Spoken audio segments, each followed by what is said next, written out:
সুপ্রভাত সবাইকে। আর একটা নতুন দিনের শুরু।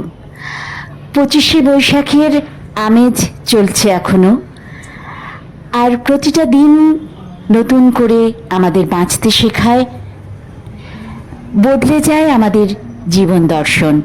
একটা ছোট্ট ঘটনাও আমাদের মনকে উথাল পাতাল করে দিতে পারে।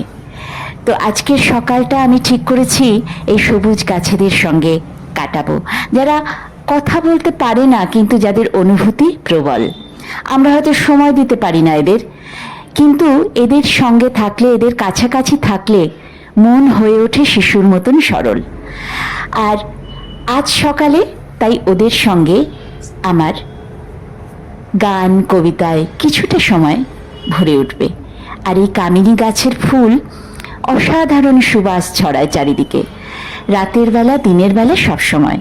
এখানে রয়েছে নানা রকমের ফুল, রয়েছে কাঠগোলাপ, রয়েছে বোগেনভেলিয়া, রয়েছে নানা রকম ইনডোর প্ল্যান্টস, যারা আমাদের এই অল্প যত্নেই অদ্ভুতভাবে বেড়ে উঠেছে এবং আমাদেরকে ছেড়ে যায়নি। এটা হলো সব থেকে বড় কথা।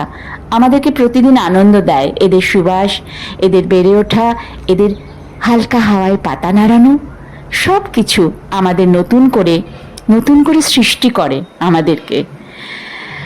তো খুব ভালো লাগছে আজকে গাছেদের সঙ্গে কিছুটা সময় কাটানোর জন্য।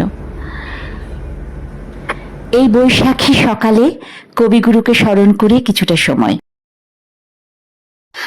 আমার মল্লিকা বনে যখন প্রথম ধরেছে কলি, আমার মল্লিকা বনে তোমারও লাগিয়া তখনই বন্ধু বিধেছিল অঞ্জলি, আমার মল্লিকা বনে, আমার মল্লিকা বনে যখন প্রথম ধরেছে কলি, আমার মল্লিকা বনে। আজি হতে শতবর্ষ পরে কে তুমি পড়েছ বসি আমার কবিতাখানি কৌতূহল ভরে।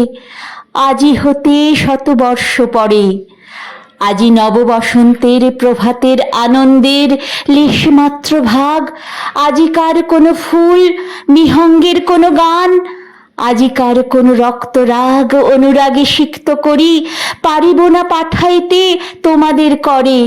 আজি হতে শতবর্ষ পরে তরু তুমি একবার খুলিয়া দক্ষিণ দ্বার, বসি বাতায়নে সুদূর দিগন্তে চাহি কল্পনায় অবগাহী ভেবে দেখো মনে। একদিন শতবর্ষ আগে চঞ্চল পুলক রাশি কোন স্বর্গ হতে ভাসি নিখিলের মর্মে আসি লাগে।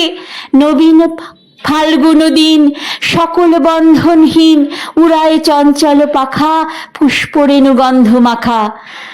সহসা আসিয়া তরা রাঙায় দিয়েছে ধরা যৌবনের রাগে তোমাদের শতবর্ষ আগে।